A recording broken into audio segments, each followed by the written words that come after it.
This is Skelly, the Vinyl Junkie in the Digital Age, and number 2 video in our series of Black Music Matters review videos. This is more about the genres of music than it is about the records specifically. But I have picked out some specific records for today's review, and we are going to cover what is reggae, how does it relate to the Rastafarian religion, and what is that? What is dub reggae music? What spawned that, and what did that inspire?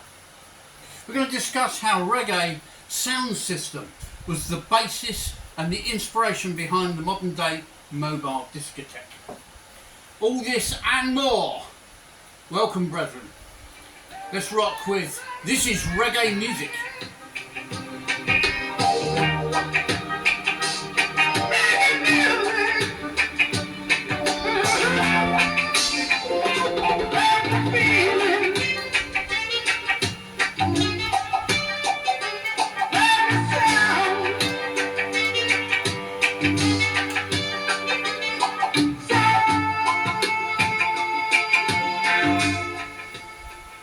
Well, that track there, This Is Reggae Music, probably gives you some idea, if you didn't already know, what reggae music sounds like.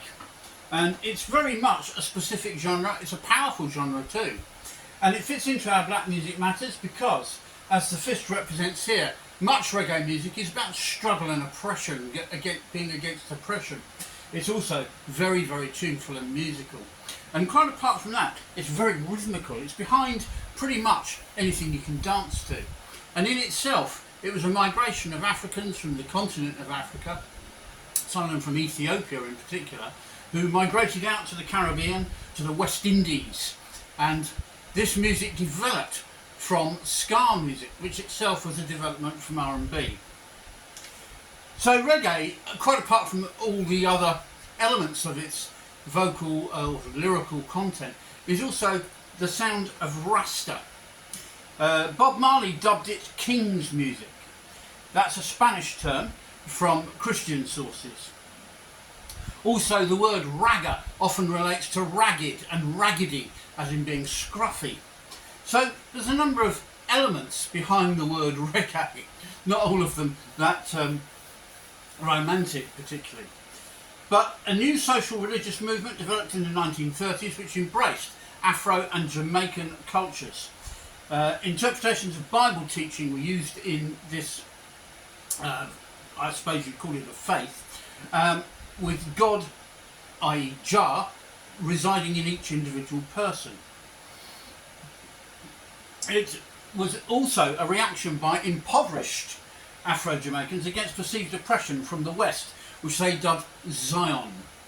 And British colonialism was seen as an oppression in itself. The fact that the Europeans, the Americans, but the British in particular, colonised many of the countries where black Africans have migrated to, and Africa itself, and sometimes it very much looks as if they were getting the biggest advantage from this colonialisation. And so the reggae music became part of the struggle against oppression. And as we'll find out later on, there were protagonists within the reggae movement who were very vocal about apartheid as well. So this religion developed really from struggle, which is what our fist stands for. Here's another reggae track which you may remember and recognise yourself. It's called Breakfast in Bed. And it's from a compilation album.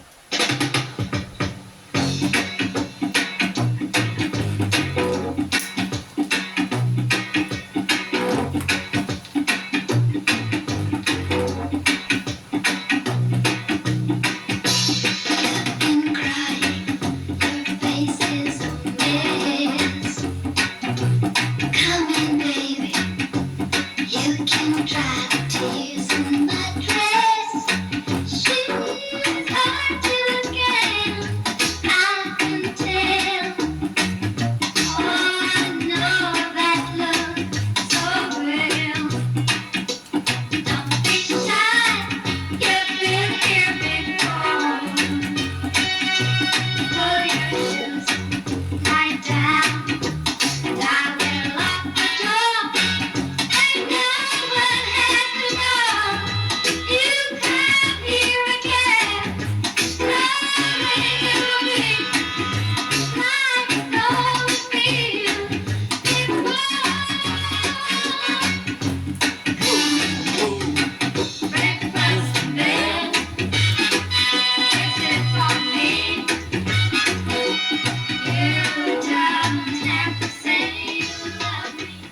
Here we hear the romantic sound of reggae. She's saying to the guy, you don't have to say you love me, but I promise you breakfast in bed. Basically, an invitation to sleep with her for the night. And that came from, as I say, a compilation album. That version of Breakfast in Bed was by Lorna Bennett, and I think that was the original. Now, this double album is called This Is Reggae Music, which was the first track we played. This is Reggae Music. And this was a compilation from 1976, compiling a lot of different reggae tracks together. It's a fantastic listen. And as a double vinyl album, it makes a fantastic reggae party in its own right.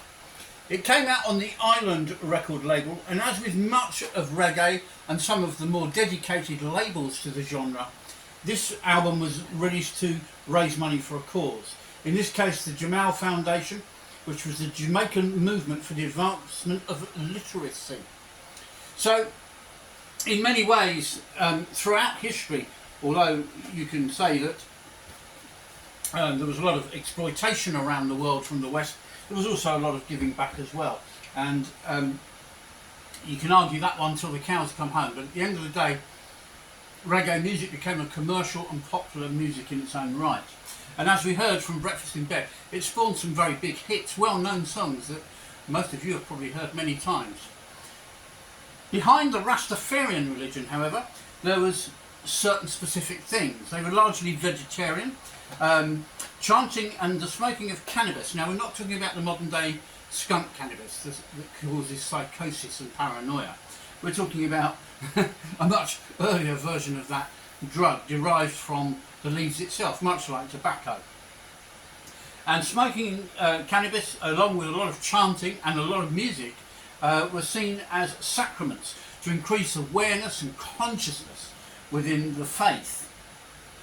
The Emperor of Ethiopia, Haile Selassie, was regarded as their main prophet, and some even hailed him as the Messiah, come again for the second time. And that was some of the more Christian Protestant disciples who joined the Rastafarian faith. So African identity and heritage formed a massive part of Jamaican culture, reggae music and the associated religion Rastafarian. Now they had distinct codes of behaviour and of dress. My hat reflects the colours that are associated with Rastafaria, which are basically orange, green and red, not necessarily in that order. This included the wearing of dreadlocks, and they follow a diet that leaves out pork, shellfish and milk mainly. There are even, and my mate Hendy isn't here to tell us about this, which is a bit of a shame, there are even links with the original 12 tribes of Israel behind Jamaican culture and Rastafarian religion. Now, reggae music, as we're playing it today, is very closely related with Rastafarian religion.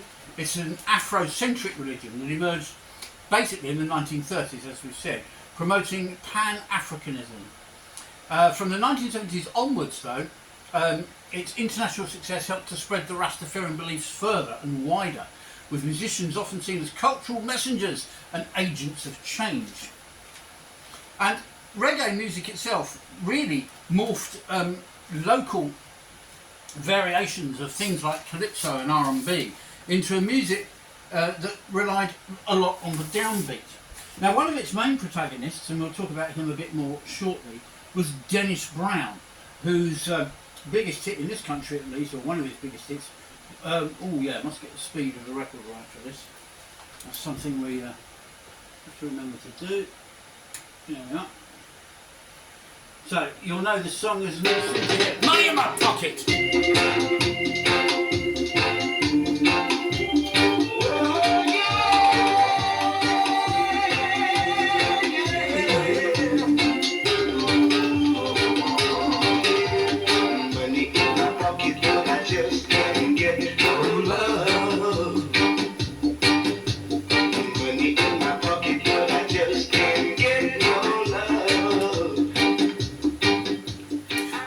Reggae, it's fairly repetitive, and the rhythm and the beat is the most important part of the music.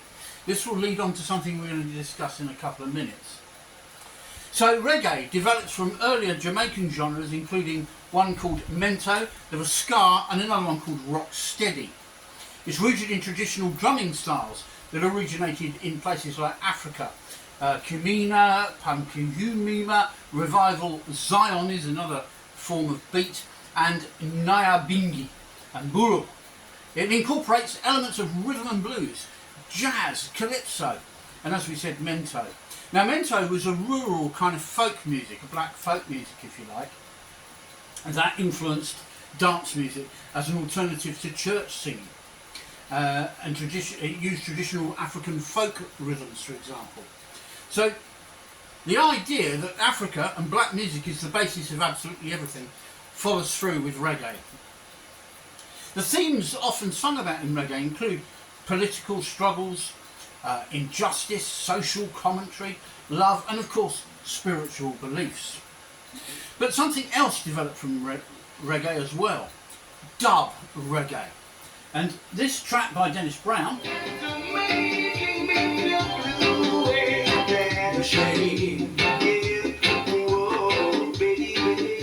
this is the 45 RPM 12-inch single of said song, and it's the extended mix, which includes what we call a dub added onto the main song.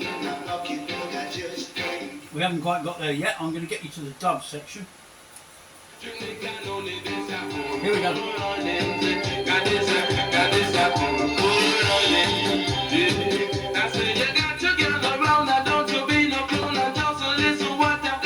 This is where the song deviates into a slightly different lyrical jive and riff.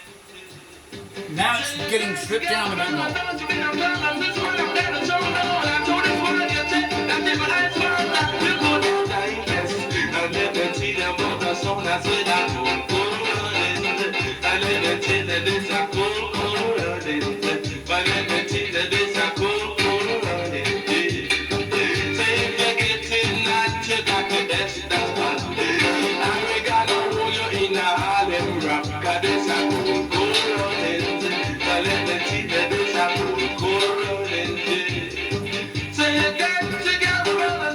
So you hear the whole style of the Money in My Pocket track change. It morphs into a slightly different bias.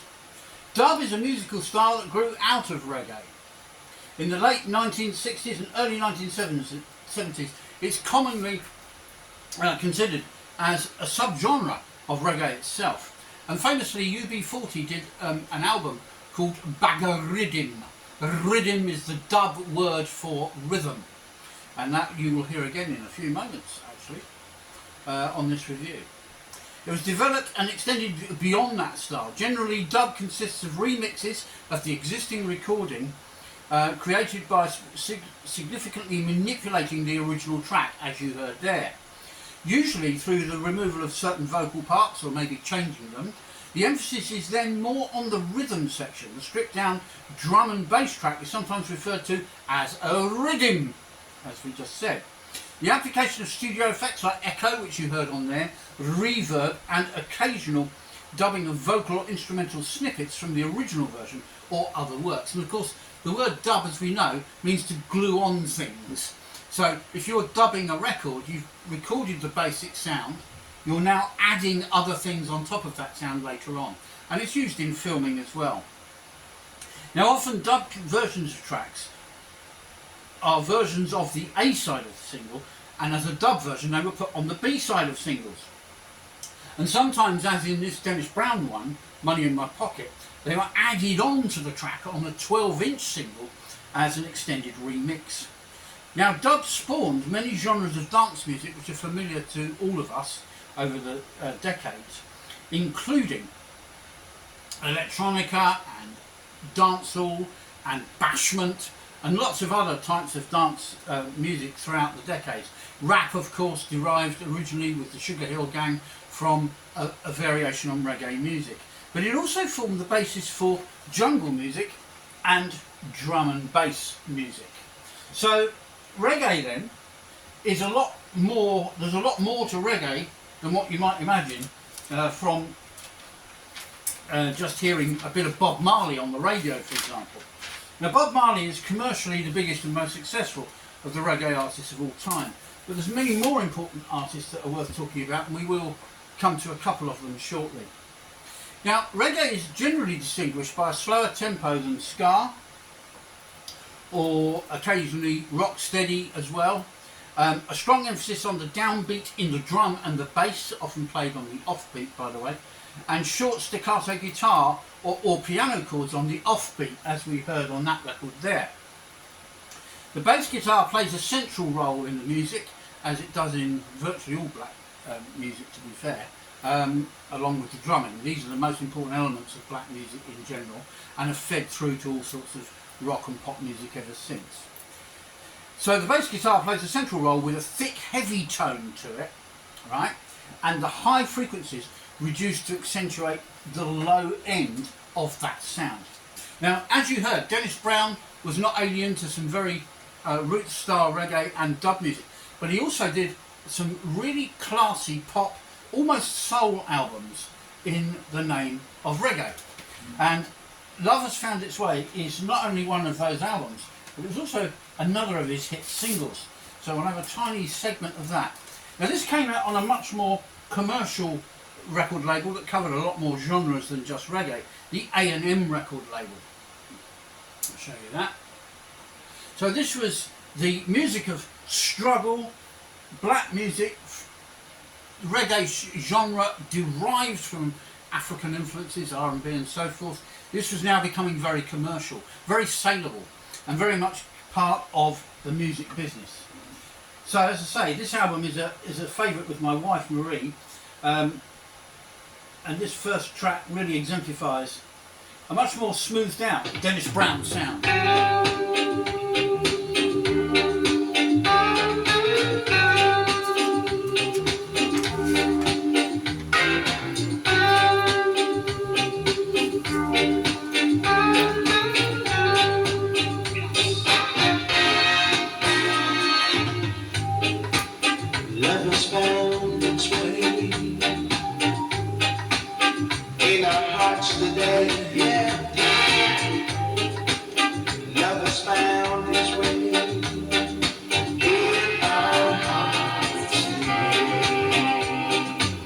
Here we hear a much more smoothed out baritone from Dennis Brown, a real soulful voice, and we will come to more of him in a bit.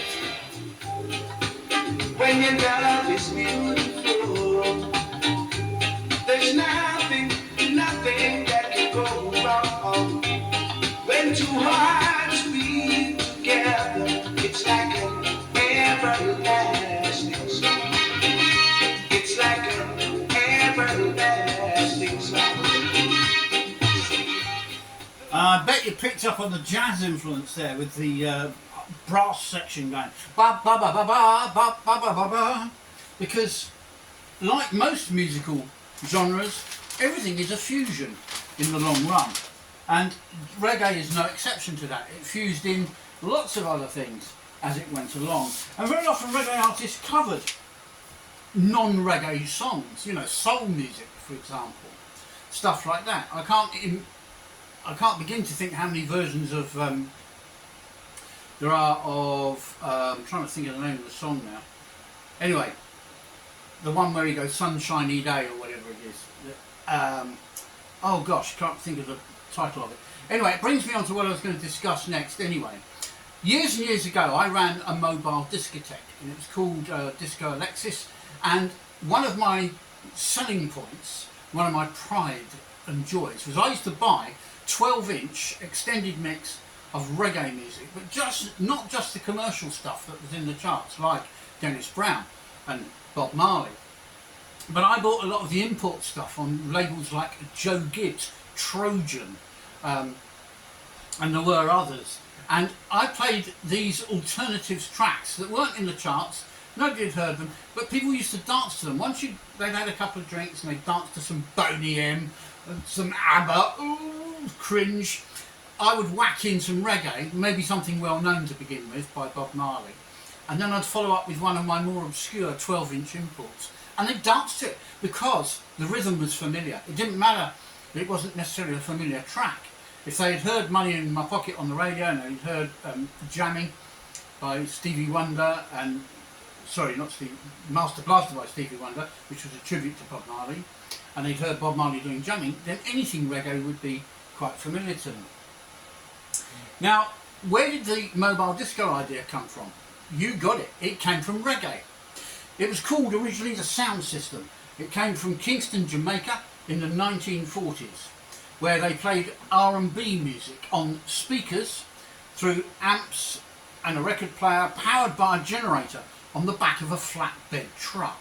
And sometimes they'd set it up actually on the street itself. As R&B morphed into ska, that then morphed into reggae. And the sound system culture spread to the streets and to the parties all over the world. They were starting to crop up in London and New York in popular music culture. I mean, at Notting Hill Carnival alone, annually, there are over 30 sound systems playing this type of music and other versions of it, including jungle, drum and bass and so on. So this sound system was essentially the first ever mobile disco, and without doubt was behind the inspiration for guys like me to think, well, I can put two record decks together, put a mixer in between, some amplification, some big old speakers and a light system, and I can go out and entertain people and make them dance. Now, the rivalry between sound systems was also celebrated. It was called Sound Clash. And at the Notting Hill Carnival, for example, sound system DJs would go into what they called the Sound Clash, where they had to sort out a set, usually about 15 minutes, and each of the DJs with their sound systems had to play a set. And it was a competition to see who'd get the most people up and dancing, who'd get the people up and dancing first, and so on and so forth. And I remember reading about this when I ran a disco, and so and I had a friend, Rogan Montgomery Smith, who ran his own mobile disco, and when I wasn't doing one of my own bookings, I would often help with his, and I was his driver and his gopher. And one of the things we used to compare notes on with his disco and mine was who could get everybody going first, get the first people on the floor. And I used to cheat, actually. I used to take along whatever my current lady friend at the time was and get her to go and boogie for me and say, right, I'll buy you a drink if you go and boogie. That'll get people up. And it usually worked, by the way. Funnily enough, Rogan didn't think of that, which was a bit sad, really. The first ever sound system was by a Chinese guy called Tom Wong from China, and it was essentially the forerunner, as we've just been discussing, for the mobile disco.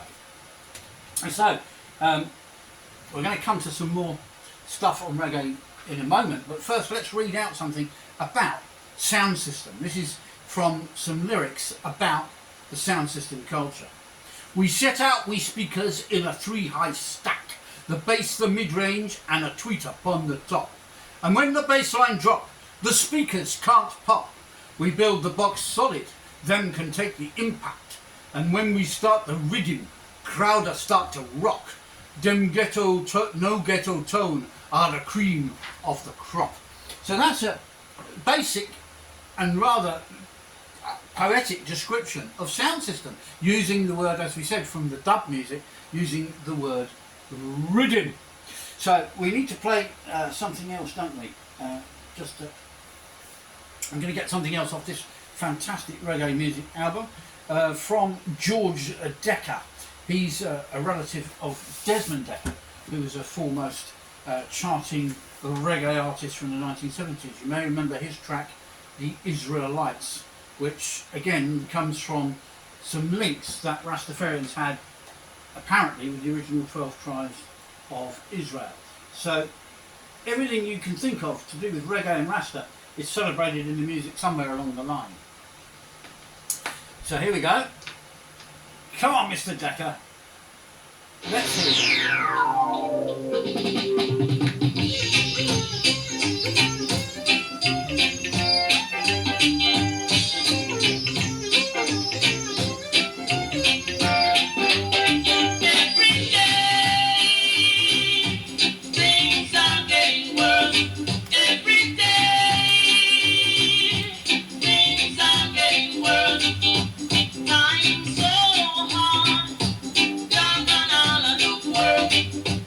Now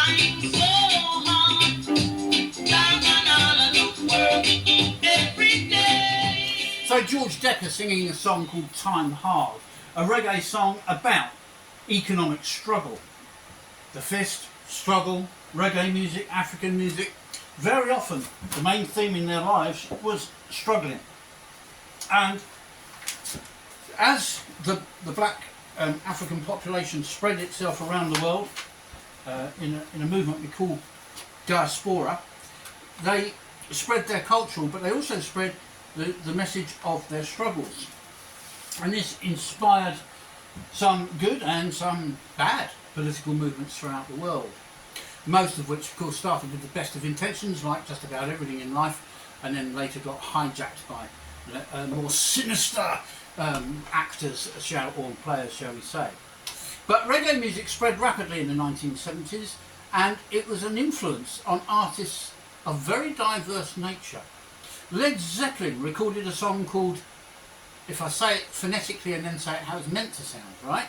Phonetically it's De Je Mak E. It basically was Jamaica or Jamaica. Get it? This was a Led Zeppelin track on their Houses of the Holy album, and it's not liked by most Led Zeppelin fans. I adored it. I knew what they were doing. They were influenced by reggae and dub. They wanted to incorporate that into their blues-based music, and that's exactly what they did. And they made it a fun, tongue-in-cheek kind of track. Jamaica, or did she come willingly? You know, it's that kind of vibe. So Zeppelin were influenced by reggae. What about the Rolling Stones? Well, on the Black and Blue album, interesting title, there was Cherry O Baby, of course, but for me, the king reggae track the Stones ever did, the best they ever did, was a cover of a track called Too Rude. Inspired by Ronnie and Keith, no surprise there then, on their Dirty Work album, which is reviewed on this channel, by the way, look it up. Do your homework, guys and gals. They do a track called Too Rude, and it's done in a stripped down dubbed style. I'm not playing it now because it's on that album on my review, you'll hear it on there. But it's fantastic. Ronnie Wood himself, on one of his albums, I think it was I've Got My Own Album to Do, or I'm in the Mood for Playing, or something it was called, he does a track called Your Sweetness, My Weakness. We're going to be soon doing a review which includes Chuck Berry to talk about how black music influenced rock and roll. Well, even Berry has done the odd reggae number, himself a black artist of course, and acknowledging perhaps his own roots. John Lennon incorporated reggae elements on some of his records, most notably on the Mind Games album. And if you listen to the title track on that record, you can actually hear elements of Jamaican reggae hitting guitar notes on the offbeat, that type of thing, in that track. And then, of course, Lennon, on some of his other albums with Yoko, actually did do the occasional attempt at reggae. Usually when white people do reggae, Elton John did it on Goodbye Yellow Brick Road, which is also reviewed on this channel, on a track called Jamaica Jerk Off. It was tongue-in-cheek, a bit like Led Zeppelin's Jamaica, and sometimes it can sound a bit clumsy when white artists try to do it, because one of the things that seems to be unique to any black artist all over the world is that their African roots give them a sense of rhythm or rhythm, and a sense of movement that you just don't see in any other cultures other than black cultures. It's amazing. Commercially then, reggae music had made its mark, influencing the pop scene, the rock scene, and with acts like Bob Marley and the Wailers, Alpha and Donna, Third World, Toots and the Maytals, Susan Cadogan, Desmond Dekker, and the list goes on. These were actual reggae artists who were actually charting in our charts with these fantastic pieces of music. Now we've already spoken, I should say, briefly about Dennis Brown. He was born in 1957 and sadly died on the 1st of July 1999. He wasn't that old. It's strongly rumoured that his death was related to respiratory problems through overusing the drug cocaine. But in his time he recorded 75 albums, including the one we've been sampling today, Love Has Found Its Way. And those albums go from the smooth delivery of that album right through to protest songs and all kinds of other reggae forms. and they're well worth seeking out. You won't be disappointed with the Dennis Brown album, I can promise you that. He covered reggae, but he also covered subgenres like lovers rock. Lovers rock is more of a romantic style of reggae, which is quite common. Breakfast in Bed is a lovers rock track, for example, that we played earlier. Dennis had a smooth, sweet and yet very powerful, soulful voice, as you've heard. And he was dubbed the Crown Prince of Reggae by none other than Bob Marley. And he cited Dennis Brown as his favourite all-time singer. Not a lot you can say about that. Dear old Bob Marley, another one we've lost to the ravages of life and what it does to you. Now this has been sitting behind me all through the review, and it's unusual because it's a picture disc, and I literally picked this up thanks to my lovely wife a few days ago. We were on a coach trip to the seaside and she spotted a record fair, and she said, Skelly, I think we should go and check this out for the channel. There might be some nice rare pieces there we can use on our channel, and here's one of them. This is an album from Third World, and this is a picture disc edition of that record. The record is called You've Got the Power, and it's quite an important record in the Third World canon. So Third World were formed in 1973, basically a roots reggae band who employed musical fusion with soul, funk and disco influences. Now I'm going to play a bit of the first track. Oh, hang on, I better tell you what it's called, haven't I? Try Jar Love, Jar Jar Love. And whilst I'm playing this, I wonder if you can imagine, or perhaps you know, who helped write this song. Okay, here's a bit of this track, the first track on You've Got the Power album by Third World. And what famous, massive selling artist do you think helped write this?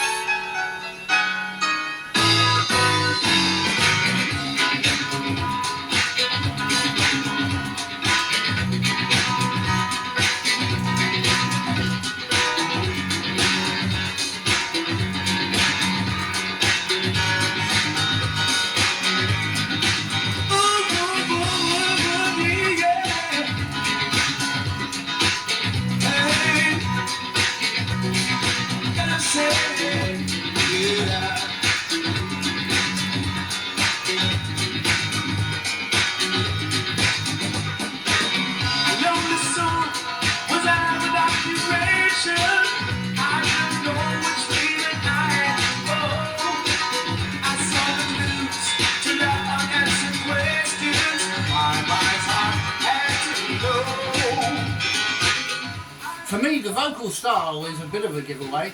The guy singing on this from Third World sounds like the guy who helped write it.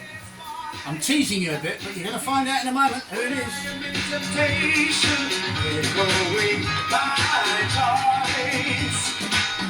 He said, seek me shall find. I've been with you the whole time. Must be I will greet you with my love. If you hunger, I will feed you with my word. What I'll ask you to do is that you love as I do. So, 22 albums were released by Third World in their time, including this one, You've Got the Power. Isn't it gorgeous? Look at that, eh?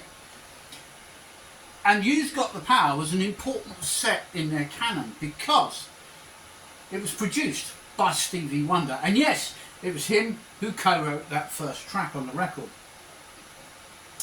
We're now going to go to side 2 on a track that Stevie Wonder didn't help write, but as I say, he helped produce this record, just to give you another taste of some Third World. And this is my favourite Third World album, ironically. I didn't know it was. Here we go.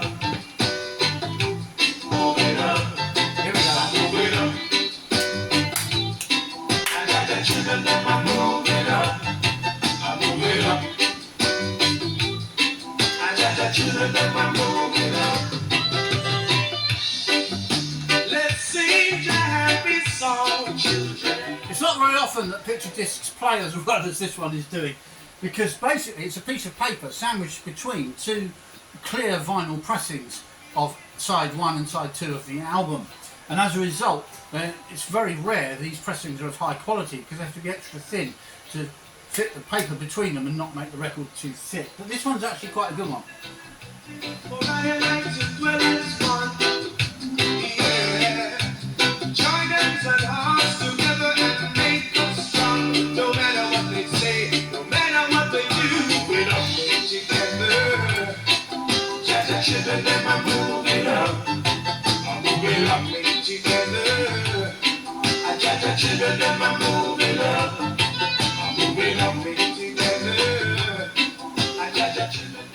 Well, I hope so far in this review I'm proving many things to you. I'm explaining the origins of reggae music, I'm explaining how it fits in with the Rastafarian religion and what the Rastafarian religion is all about, how the sound system, reggae sound systems of Kingston, Jamaica went on to inspire the mobile disco, one of which I ran myself. But more than that, I'm hoping that this opens the world of reggae to many people watching the review, that it's a lot more than just Bob Marley and the Wailers. There's a huge amount more stuff to discover out there.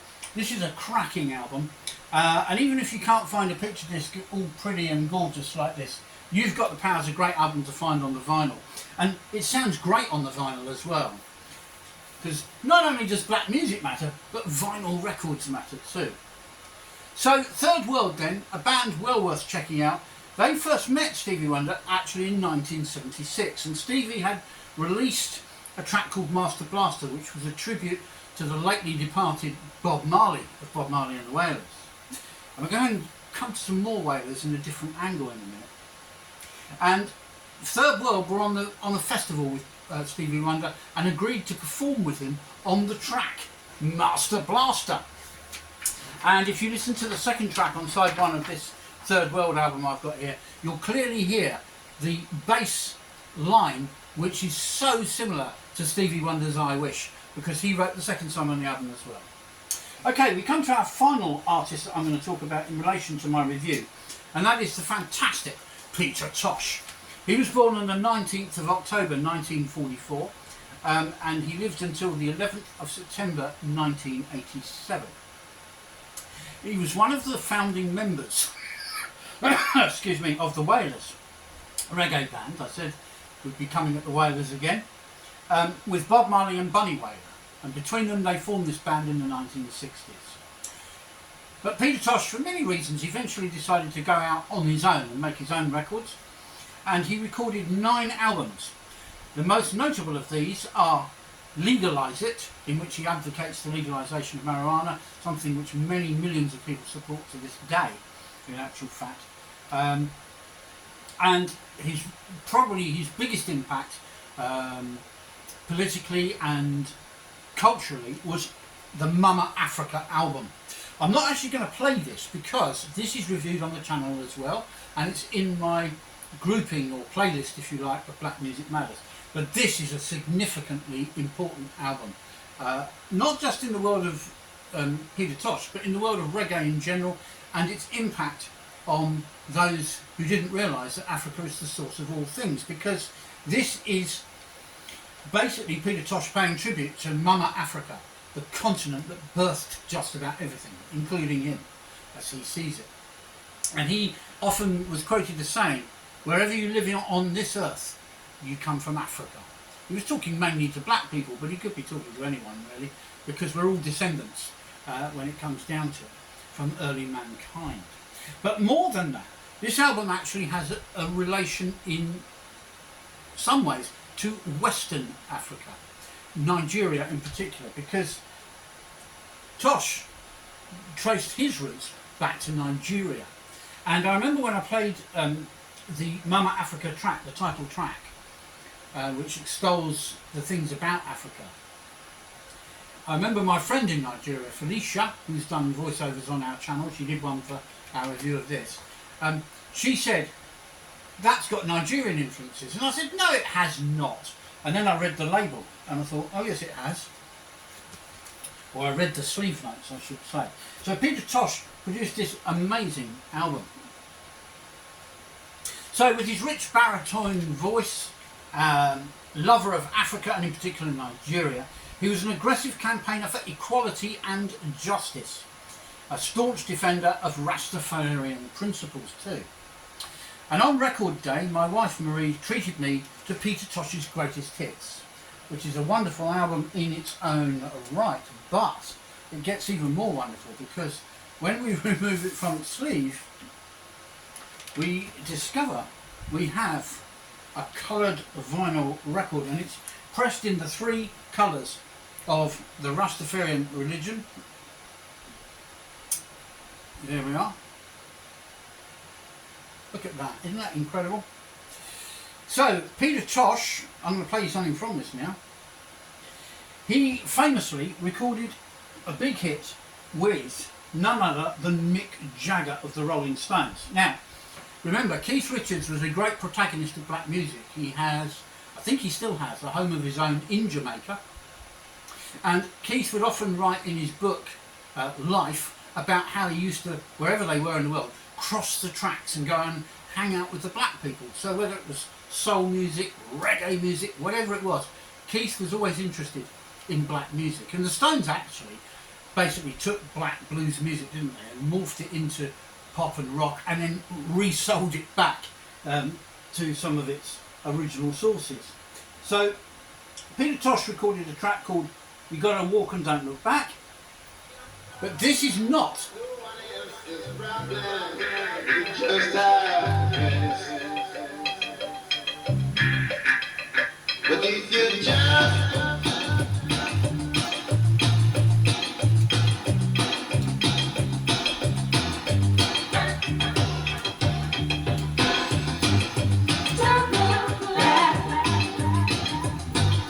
Yes, this is You Gotta Walk and Don't Look Back, but it's not the A-side version. This was on the B-side.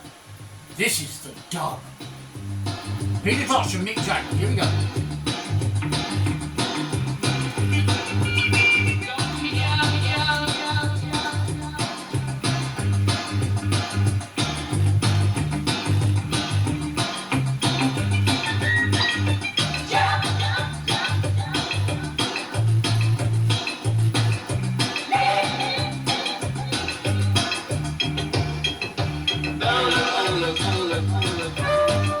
Jagger's voice there.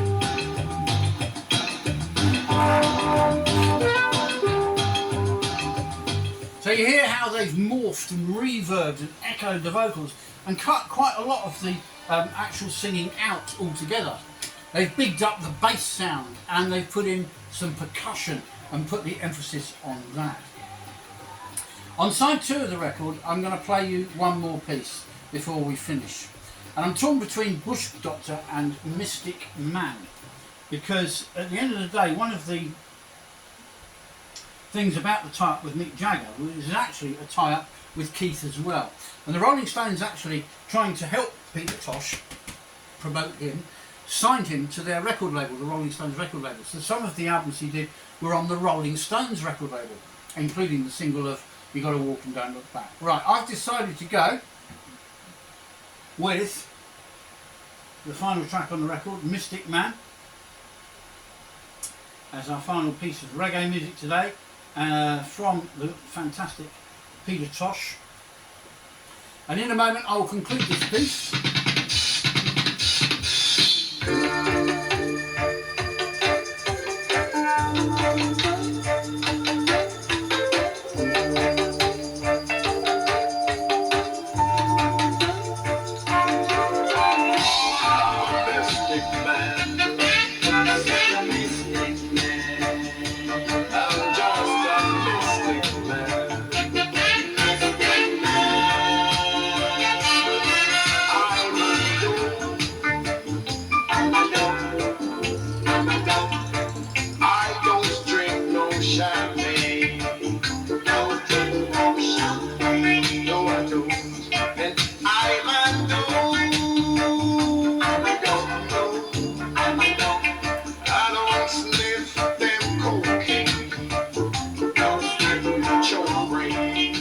So having done an album called Legalise It, which was promoting the use of cannabis, largely in the Rastafarian religion, he's singing against illegal drug use when it comes to the heavier stuff, dope and cocaine.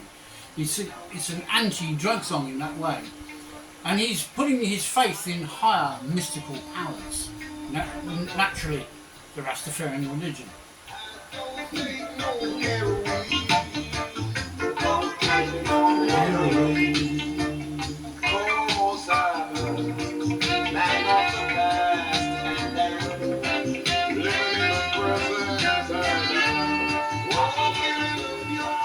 So this record means a huge amount to me. Not only is it my favourite reggae artist of all time, Peter Tosh, and there's a track on there from his fantastic Mama Africa album, my favourite reggae album of all time. But it's also on tricolour vinyl. It was bought for me by my beautiful wife, and she bought it for my 66th birthday. What a way to become 66. I got some other things as well, as you probably know if you know me. But this is such a wicked album. I love it.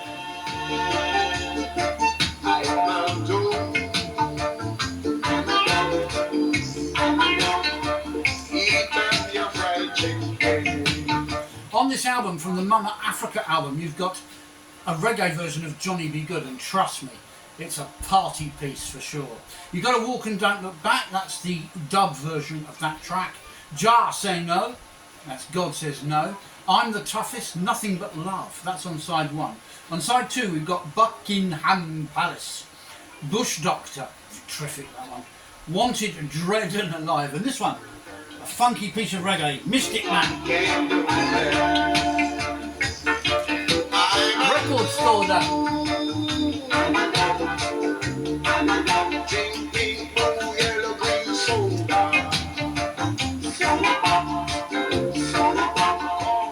They're singing about soda pop now. Okay, let's conclude. Stemming from African migration to the Caribbean, the West Indies region, hugely influential, danceable sunshine music is what I call reggae. It extols strong spiritual and political themes. It scattered and spread Jamaican culture and spiritual messages and values worldwide, proving as ever that black music matters. Thanks for watching. Keep on rocking, and don't forget to give us some likes, dislikes, comments and subscribe.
Got to be a mystery.